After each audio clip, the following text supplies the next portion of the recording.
Hello students, आज हम लेकर आए हैं आप सबके सामने जनरल साइंस का लेक्चर नंबर 2। फर्स्ट लेक्चर पर हम स्टडी कर चुके थे एक परमाणु की, एक एटम की स्ट्रक्चर, परमाणु की संरचना और स्ट्रक्चर ऑफ द एटम, ये हम लोग डिस्कस कर चुके थे। स्ट्रक्चर ऑफ एटम ये हम 01 लेक्चर में देख चुके हैं। आज का लेक्चर उसी स्टूडेंट को समझ में आएगा जिसने प्रीवियस लेक्चर पूरा देखा हुआ है। तो अगर किसी ने प्रीवियस लेक्चर नहीं देखा तो वहां जाए, डाले जनरल साइंस 02 केमिस्ट्री वाला कपिल अवधेश उपाध्याय, तो आपको वहां जनरल साइंस का फर्स्ट लेक्चर मिल जाएगा। अब हम लोग टाइम वेस्ट किए बिना स्टार्ट करने जा रहे हैं जनरल साइंस का लेक्चर नंबर 2। और आज का जो लेक्चर है बहुत इंपॉर्टेंट होने वाला है, ध्यान से सुनिएगा।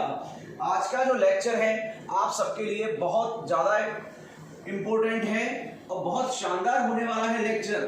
चलिए भगवान का नाम लेते हैं और स्टार्ट करते हैं लेक्चर को। आज का लेक्चर है वो बेस्ड है किस पर? रिप्रेजेंटेशन ऑफ एन एलिमेंट पर। रिप्रेजेंटेशन ऑफ एन एलिमेंट मतलब क्या है इसका हिंदी में? तत्व का प्रदर्शन। एक तत्व को किस प्रकार प्रदर्शित किया जाएगा, इसे हम आज के लेक्चर में देखने वाले हैं। आज के लेक्चर में हम प्रोटॉन की इंफॉर्मेशन लेंगे, न्यूट्रॉन की लेंगे और इलेक्ट्रॉन की भी लेंगे। तो अपने कॉपी और पेन निकालें, हेडिंग डालें, रिप्रेजेंटेशन ऑफ एन एलिमेंट और तत्व का प्रदर्शन। तत्व को किस प्रकार प्रदर्शित किया जाता है देखो, ये लिखा मैंने x, ये लिखा मैंने z और ये लिखा मैंने क्या यहाँ पर a। और यहां पर लिखते हैं हम चार्ज और आवेश। अगर माइनस है तो माइनस लगाएंगे, प्लस है तो क्या लगाएंगे? प्लस। इस चार्ज का मतलब क्या होता है हिंदी में आपका? आवेश।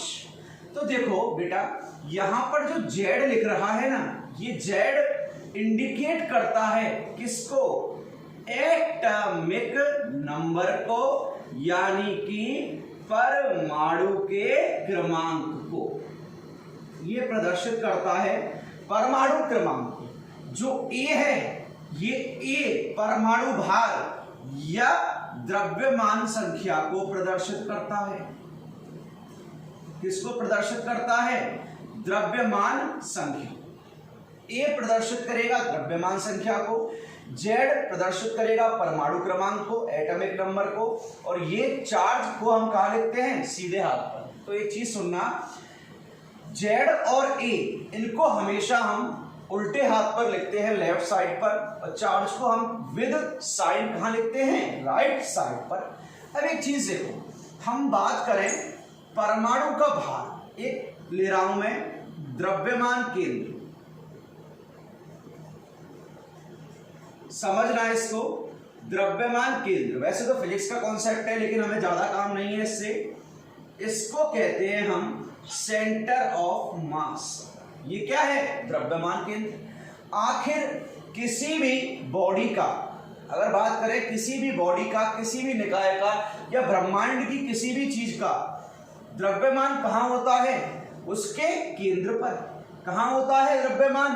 केंद्र पर। और बात करें एक परमाणु का केंद्र बिंदु क्या कहलाता है? नाभिक, जिसे आप न्यूक्लियन या न्यूक्लियस भी बोलते हैं। सबको पता है एक एटम का जो सेंटर होता है ना, वो क्या होता है? नाभिक, या जिसे हम लोग बोलते हैं क्या? न्यूक्लियस।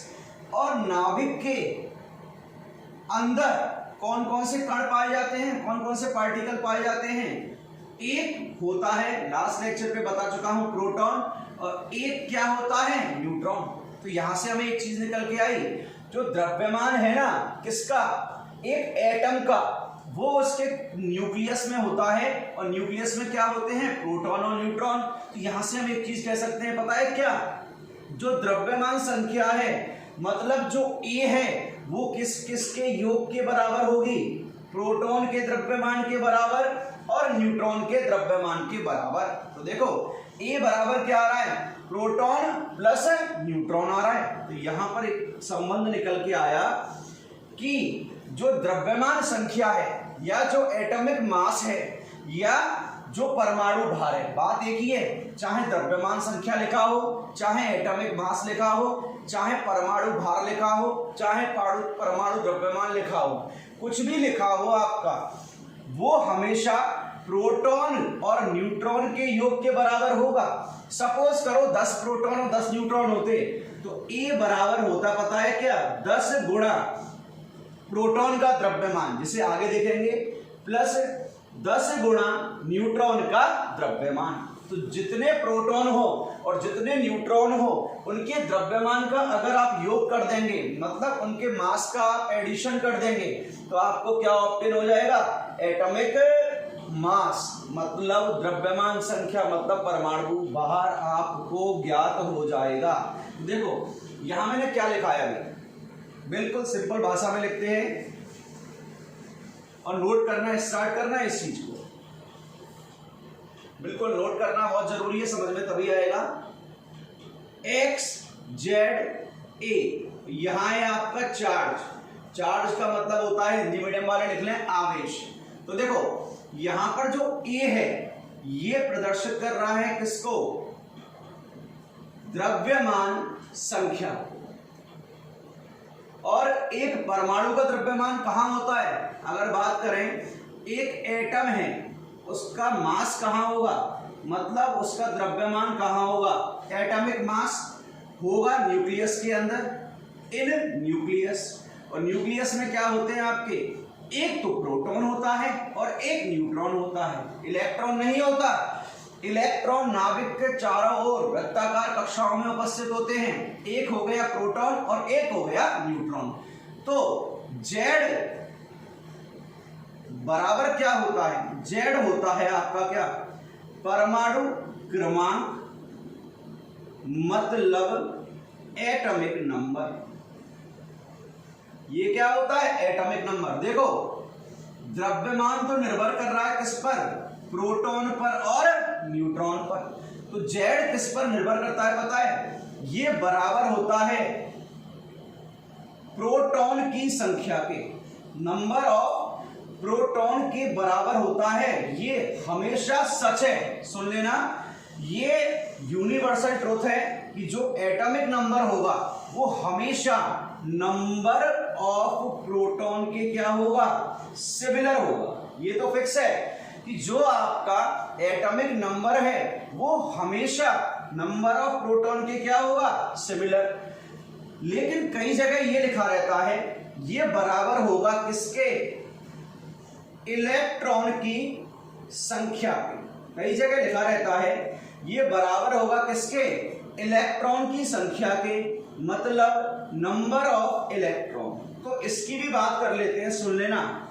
ये जेड जो है वो इलेक्ट्रॉन की संख्या के सिर्फ एक ही कंडीशन में बराबर हो सकता है, जब दिया हुआ जो परमाणु है या एटम है वो क्या हो, आपका न्यूट्रल हो, मतलब उदासीन हो। क्या हो, उदासीन।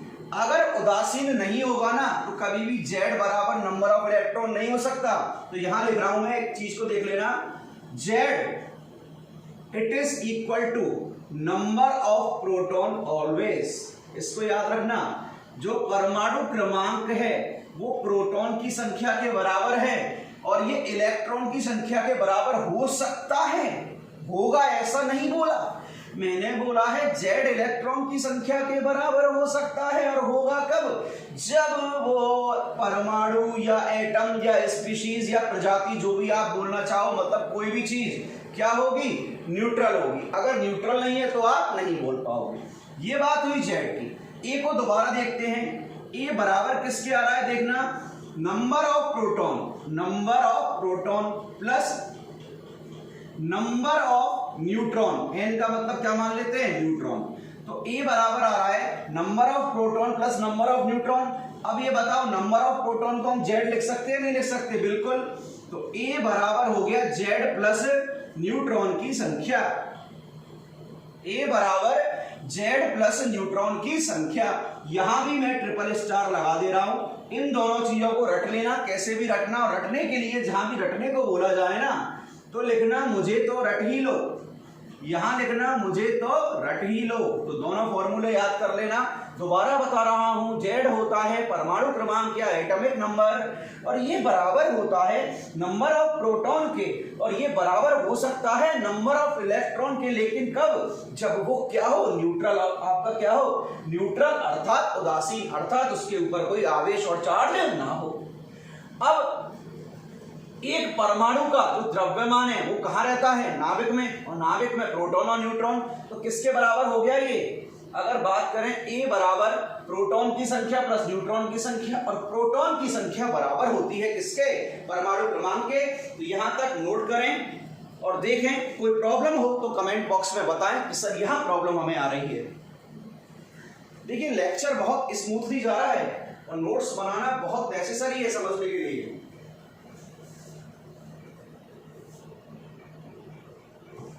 नोट कर लिया होगा, नहीं किया हो तो पॉज करके स्क्रीनशॉट ले लें। आगे चलते हैं, आगे क्या होगा देखते हैं जरा। एक क्वेश्चन है जिसे सॉल्व करते हैं। 11 Na, ये क्वेश्चन है, समझना इसको। 11 Na प्लस 8O-2। यहां पर मैंने आपसे पूछा है नंबर ऑफ प्रोटॉन कितने होंगे, नंबर ऑफ इलेक्ट्रॉन कितने होंगे।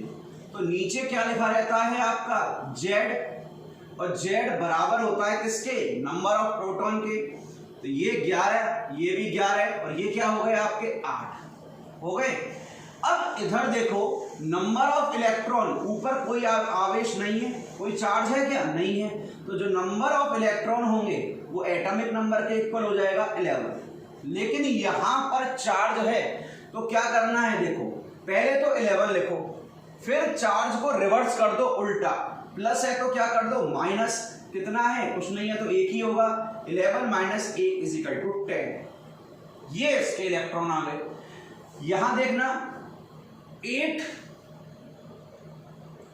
चार्ज है, माइनस अभी अभी बोला था उल्टा कर दो, प्लस 8 प्लस 2 बराबर कितने आ गए 10। यहां 11, यहां 10 और यहां 10। अब देखो इन दोनों स्पीशीज में, इन दोनों प्रजातियों में नंबर ऑफ इलेक्ट्रॉन क्या है, इक्वल है, मतलब समान है। और अगर किन्हीं दो प्रजातियों में इलेक्ट्रॉन की संख्या समान होती है तो उनको कहा जाता है कौन सी स्पीशीज, आइसो इलेक्ट्रॉनिक स्पीशीज। क्या बोलते हैं, आइसो इलेक्ट्रॉनिक स्पीशीज, और हिंदी में बोलते हैं सम इलेक्ट्रॉनिक प्रजातियां। क्या बोला जाता है, सम इलेक्ट्रॉनिक प्रजातियां। चलो और क्वेश्चन देख लेते हैं। अब सपोज करो, एक चीज देखो, सपोज करो कि मैं आपको एक क्वेश्चन दे दूं सिंपल सा, 8O16, बहुत सिंपल है। मैंने आपसे बोला नंबर ऑफ इलेक्ट्रॉन बताओ, नंबर ऑफ प्रोटॉन बताओ, इसका यहां लिख देते हैं इसको 8O16, इसका परमाणु द्रव्यमान या द्रव्यमान संख्या या एटॉमिक मास बताओ, और लिख दूं नंबर ऑफ क्या बताओ इसके न्यूट्रॉन। ये 4 चीजें बता दी। तो देखो सबसे पहली बात, इस पर कोई आवेश नहीं है, चार्ज नहीं है, तो इलेक्ट्रॉन की संख्या बराबर हो जाएगी परमाणु क्रमांक की। और प्रोटॉन तो हमेशा यूनिवर्सल ट्रुथ है, शाश्वत सत्य है, किसके बराबर होता है, एटॉमिक नंबर के। अब ए बराबर क्या होता है, अभी अभी फॉर्मूला लिखाया था जेड प्लस एन, यही था। तो ए बराबर जेड प्लस एन है, और हमें क्या चाहिए, एन चाहिए, न्यूट्रॉन की संख्या। भाई क्या निकाल रहे हैं, सॉरी ए निकाल रहे हैं, ए बराबर जेड प्लस एन होता है, ठीक है। लेकिन यहाँ ए सीधा दिया हुआ है, कितना 16। भाई ये किसको इंडिकेट करता है, ए को ही तो इंडिकेट करता है, ये सीधा दिया हुआ है 16। अब हमें न्यूट्रॉन निकालने हैं, तो इस फॉर्मूले से निकालते हैं। ए बराबर जेड प्लस एन है, तो एन बराबर क्या हो गया, ए माइनस जेड ए कितना दिया हुआ है 16, जेड दिया हुआ है 8, 16 माइनस 8 बराबर 8। या आपको सीधे निकालने हो ना तो ऊपर वाले में से नीचे वाले को घटा दो। क्या करो, जो भी ऊपर दिया हुआ है उसमें से नीचे वाले को घटा दो, सीधे आपको क्या मिल जाएंगे वहां पर न्यूट्रॉन की संख्या मिल जाएगी। जैसे और एग्जांपल ले लेते हैं, एग्जांपल की कोई कमी नहीं है हमारे पास, चिंता मत करना। 6C12 सेकंड, 6C13, ये दोनों एक दूसरे के पता है क्या होते हैं, समस्थानिक आइसोटॉप्स।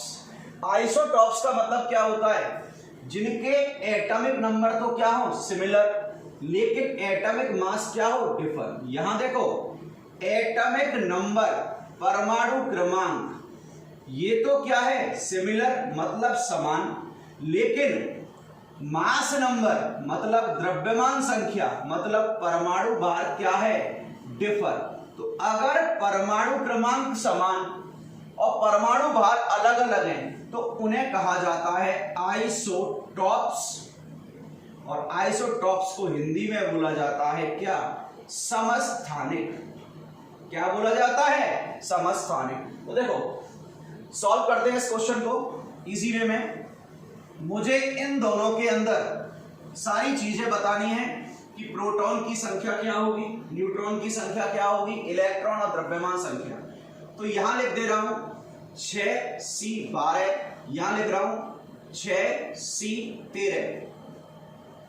यहां बतानी है number of proton, number of electron, द्रव्यमान संख्या और नंबर ऑफ न्यूट्रॉन, ये बताने हैं आपको। तो देखो प्रोटॉन तो हमेशा परमाणु क्रमांक के बराबर 6 और 6, कोई आवेश नहीं है तो इतने ही क्या होंगे इसके इलेक्ट्रॉन होंगे। ए निकालना है, ऊपर क्या दिया हुआ है 12, ऊपर क्या दिया हुआ है 13। अब नंबर ऑफ न्यूट्रॉन कितने होंगे देखना है, यहाँ पर सीधे ऊपर वाले में से नीचे वाला कर दो। 12 माइनस 6 कितना आ गया 6, और 13 माइनस 6 कितना आ गया 7 आ गया। अब एक काम करो, प्रोटॉन को और न्यूट्रॉन को जोड़ना, 6 और 6 12 बराबर आ रहे हैं। अब यहां पर 6 और 7 कितना आ रहा है 13। तो यहां से एक चीज क्लियर होती है कि जो द्रव्यमान संख्या होगी वो हमेशा परमाणु क्रमांक मतलब प्रोटॉन की संख्या मतलब नंबर ऑफ प्रोटॉन प्लस क्या होगा नंबर ऑफ न्यूट्रॉन। इसको याद रखना, बहुत आता है, इसके आगे भी क्वेश्चन देखेंगे। यहां तक नोट करें, कोई प्रॉब्लम हो तो बताएं, हर समस्या का समाधान होगा क्योंकि ये जनरल साइंस है। जरा हट के कहीं भी कोई समस्या हो बिंदास होके बताएं कि सर हमें यहाँ प्रॉब्लम आ रही है, तो हम कोशिश करेंगे कि आपकी समस्याओं का क्या किया जाए, समाधान किया जाए। तो चलिए हमारे लेक्चर को बढ़ाते हैं आगे और देखते हैं आगे हमारे रास्ते में कौन सी रुकावटें आने वाली हैं। चलिए एक क्वेश्चन है, बहुत फेमस क्वेश्चन है, जो आता है 92 यूरेनियम, ये दिया होता है। यहां पर आपको यह बतानी है कि न्यूट्रॉन की संख्या कितनी आएगी। सिर्फ इतना दिया होता है कि 92 यूरेनियम में न्यूट्रॉन की संख्या कितनी होगी। तो सुने, यूरेनियम के 3 प्रतिस्थापी होते हैं, 235 भी होता है, 236 भी होता है और 237 भी होता है। इसको मैं इधर लिख दूं, कोई दिक्कत नहीं है। अभी मैंने समझाने के लिए लिखा है कि एक का द्रव्यमान 235, एक का 236, एक का 237। एटॉमिक मास तीनों के अलग अलग है, इनको मैं ऐसे भी रिप्रेजेंट कर सकता हूं, समझना। ये दे दिया 235, ये दे दिया 236 और ये दे दिया यूरेनियम 92 237। ये मैंने 3 दे दिए। आपसे पूछा जाएगा यूरेनियम 92 में, यूरेनियम 92 में नंबर ऑफ न्यूट्रॉन्स मतलब न्यूट्रॉन की संख्या क्या होगी। अब बच्चा कंफ्यूज, ये लें या ये लें या ये लें। अब बोला है अपनी जनरल साइंस होगी, जरा हटके, तो हटके ही सोचे। ये दोनों कभी काम नहीं आएंगे अपने निकालने के लिए, हमेशा हम किसका निकालेंगे 235 का। अब ऊपर में से नीचे घटा दो तो क्या आ जाएगा 235 में से माइनस कर दो 92, 5 2 आगे 3 और ये हो गया 4 और ये हो गया 143। कुल न्यूट्रॉन कितने होंगे आपके 100 43। इस क्वेश्चन को जरूर याद रखें, बहुत ज्यादा इंपॉर्टेंट है। अब देखो, एक साइंटिस्ट आए थे बेटा, हेनरी मोजले। ये भी सुन लेना, यहां से भी एसएससी 2017 में क्वेश्चन आ चुका है, समझिएगा कि हेनरी मोजले ने एक स्टेटमेंट दिया था,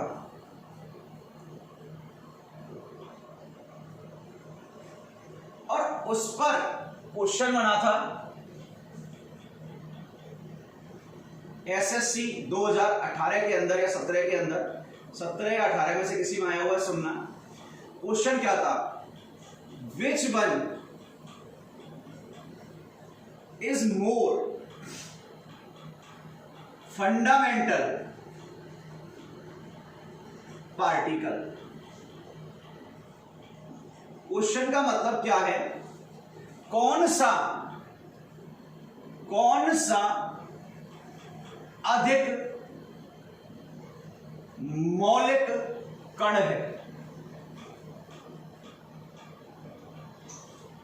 सॉरी पार्टिकल नहीं था, प्रॉपर्टी था। Which one is more fundamental property, मतलब अधिक मौलिक गुण कौन सा है, ये देखना था। और ऑप्शन था एटॉमिक मास, द्रव्यमान संख्या या परमाणु भार, एटॉमिक नंबर, परमाणु क्रमांक या परमाणु संख्या, तीसरा न्यूट्रॉन, और चौथा फर्स्ट एंड सेकंड बोथ, मतलब प्रथम और द्वितीय दोनों। सोचे आराम से कि आपका आंसर क्या होगा। तो हेनरी मोजले ने बेटा एक स्टेटमेंट दिया था कि परमाणु क्रमांक, atomic number is more fundamental particle, atomic number is more fundamental particle than atomic mass. इसका मतलब है परमाणु क्रमांक परमाणु भार से अधिक मौलिक गुण वाला एक कण होता है, तो उत्तर जाएगा एटॉमिक नंबर। और अगर पूछ ले कि ये स्टेटमेंट किसने दिया है, the atomic number is more fundamental property than atomic mass, मतलब एटॉमिक नंबर, परमाणु क्रमांक परमाणु भार से अधिक मौलिक गुण हैं, तो आंसर क्या जाएगा, हेनरी मोजले। क्वेश्चन को लिख लें, क्वेश्चन आ चुका है एग्जाम में, इंपॉर्टेंट क्वेश्चन है, तो क्वेश्चनों से खेलना चालू करें। अब मैं आपसे एक चीज पूछने जा रहा हूं, समझना।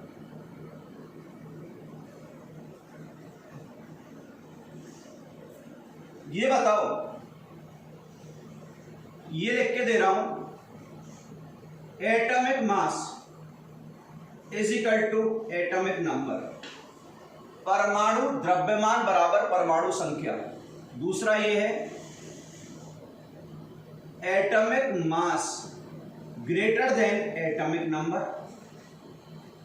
तीसरा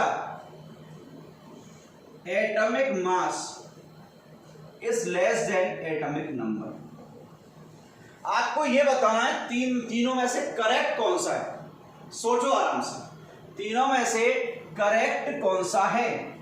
तो देखो, एटॉमिक मास ए बराबर होता है जेड प्लस एन, और जेड बराबर होता है परमाणु क्रमांक, और परमाणु क्रमांक बराबर होता है इलेक्ट्रॉन की संख्या। किसके लिए, न्यूट्रल के लिए। तो एटॉमिक मास एटॉमिक नंबर के बराबर होगा, ये तो करेक्ट है। सेकंड पॉइंट देखेंगे, कभी भी एटॉमिक मास जो है वो एटॉमिक नंबर से क्या नहीं होता, कम नहीं होता। ये भी सही गलत है। दूसरा चेक करना है, तो देखो 1H1 की बात करें, समझना 1H1 लिया है, तो यहां पर ए तो क्या हो गया आपका, एक हो गया भाई, ये क्या हो गया, एक। अब ये क्या हो गया, जेड, जेड बराबर भी क्या हो गया, एक हो गया। अब उदासीन है, न्यूट्रल है, तो यहां पर नंबर ऑफ प्रोटॉन भी एक है और नंबर ऑफ इलेक्ट्रॉन भी क्या है, एक। लिख दिया। अब यहां देखना कि एटॉमिक मास जो है, एटॉमिक मास कितना आ रहा है यहां पर आपका, एक, और प्रोटॉन एक है, तो एटॉमिक नंबर भी क्या आ रहा है, एक। तो याद रखना एटॉमिक मास एटॉमिक नंबर के बराबर हो सकता है और एटॉमिक मास एटॉमिक नंबर से ज्यादा हो सकता है, दोनों लिख लेना। इसलिए एक छोटा सा फॉर्मूला प्रोवाइड करा दे रहा हूं, atomic mass is greater than और इक्वल टू एटॉमिक नंबर, मतलब या तो बड़ा होगा या बराबर होगा, कौन, परमाणु भार किसके, परमाणु संख्या के। ये भी पूछा जा चुका है आपके यूपीएससी के एग्जाम में, इसलिए मैंने आपको बताया है। अब एक क्वेश्चन है, क्वेश्चन लिखे, क्वेश्चन लिखा रहा हूं भाई, आपको लिखते जाना साथ साथ। An element contain number of electrons, proton and neutron. एक एलिमेंट है जिसमें आपको नंबर ऑफ इलेक्ट्रॉन प्रोवाइड कराए हैं, नंबर ऑफ प्रोटॉन प्रोवाइड कराए हैं और नंबर ऑफ न्यूट्रॉन प्रोवाइड कराए हैं। ये तीनों प्रोवाइड कराए हैं और ये हैं 18, 16 और 16। ठीक है, आपको एलिमेंट का नाम बताना है और एलिमेंट का रिप्रेजेंटेशन देना है। आपको ये बताना है कि एलिमेंट का नाम क्या होगा और एलिमेंट का रिप्रेजेंटेशन क्या होगा। तो देखो, जितने प्रोटॉन हैं उतना ही क्या होगा, परमाणु क्रमांक। तो यहां लिख दिया x, z कितना आ गया, 16। अब नंबर ऑफ न्यूट्रॉन 16 दिए हुए हैं, तो देखो a द्रव्यमान संख्या, z प्लस n होता है आपका, z कितना आ गया 16, न्यूट्रॉन कितने हैं 16, ये क्या हो गया 32, बना दिया। अब x, यहां पर इलेक्ट्रॉन कितने हैं 18, तो प्रोटॉन बराबर इलेक्ट्रॉन होता अगर न्यूट्रल होता, लेकिन यहां पर 18 है तो ये क्या हो जाएगा x -2। भाई 16 के बाद कितने बचे, 2, तो कहां पहुंचा दिया -2। तो x 16 किसका एटॉमिक नंबर होता है, सल्फर का, 16s 32 -2। ये भी आपके पुलिस के एग्जाम में आया हुआ क्वेश्चन है भाई, क्वेश्चन बहुत इंपॉर्टेंट है। ऐसे क्वेश्चन भी आते हैं, सर एटॉमिक नंबर याद करने की ट्रिक बताओ, बिल्कुल बताऊंगा आगे चल के। उससे पहले मैं आपको कुछ छोटी छोटी इंफॉर्मेशन प्रोवाइड करा रहा हूं, उन इंफॉर्मेशन को लिख लेना। सबसे पहले ये क्वेश्चन नोट करो आप लोग,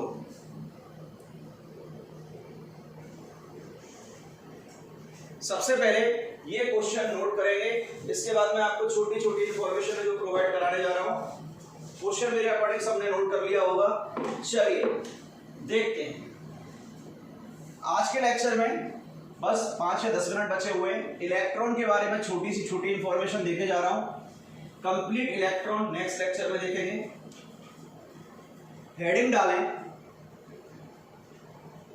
इलेक्ट्रॉन, 2 और 3 पॉइंट बताऊंगा, ज्यादा नहीं बता रहा। इलेक्ट्रॉन, सबसे पहला point, charge on an electron, charge on an electron की मतलब एक इलेक्ट्रॉन पर आवेश क्या होता है। सबसे पहला पॉइंट ये देखना है कि एक इलेक्ट्रॉन पर आवेश क्या होता है, और आवेश आप सबको पता है। चलो सोचो इलेक्ट्रॉन पर आवेश कितना होगा, आराम से सोचो। एक बच्चा बोला 1.6 इंटू 10⁻⁻19 कूलम। बेटा ये जो है ना वो परिमाण है, बच्चे बहुत गलती करते हैं, एग्जामिनर गलती करा देता है। ये मैग्नीट्यूड है, ये परिमाण है। अगर पूरा पूछेगा ना कि इलेक्ट्रॉन पर चार्ज क्या होता है, आप बोलोगे -1.6 इंटू 10⁻⁻19 कूलम। नेक्स्ट जो है वो है आपका मास। मास कितना होता है 9.1 इंटू 10⁻31।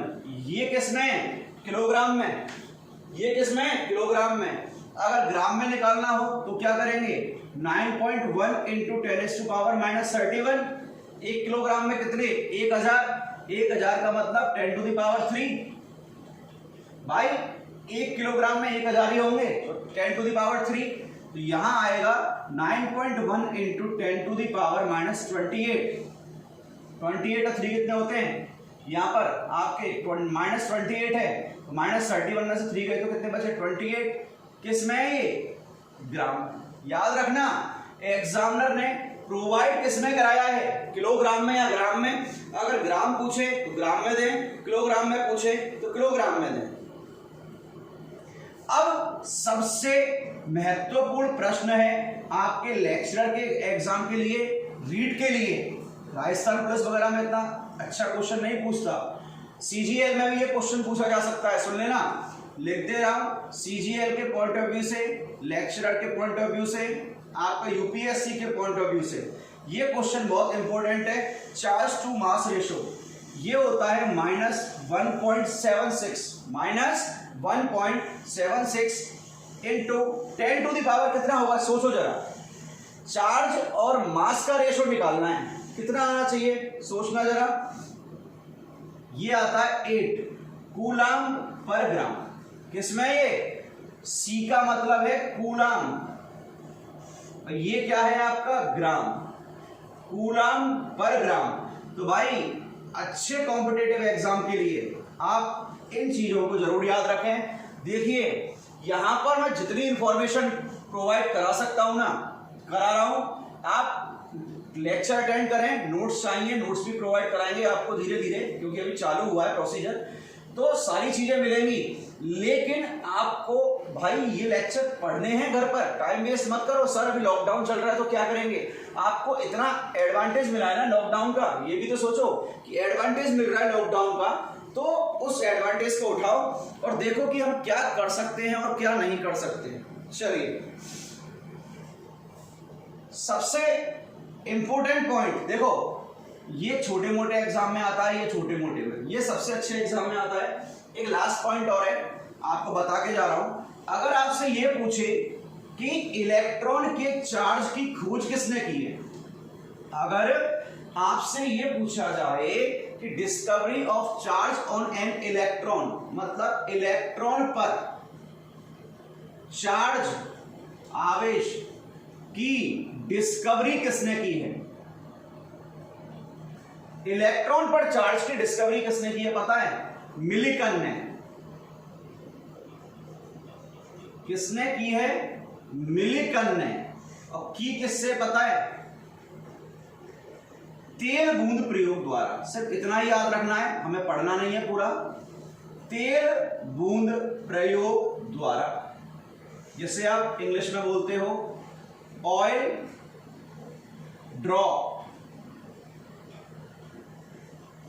एक्सपेरिमेंट। देखो भाई इलेक्ट्रॉन पर चार्ज की डिस्कवरी पता है किसने की है, मिलिकन ने। कौन से एक्सपेरिमेंट द्वारा, ऑयल ड्रॉप एक्सपेरिमेंट द्वारा। अगर आपसे यह पूछ ले कि इलेक्ट्रॉन की डिस्कवरी किसने की है, भाई अगर यह पूछ ले इलेक्ट्रॉन का पापा कौन है, यहां लिख देता हूं इलेक्ट्रॉन का पापा।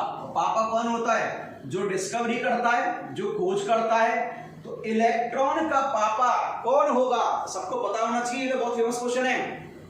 इलेक्ट्रॉन का जो पापा है ना वो है जे थॉमसन। कौन है, जे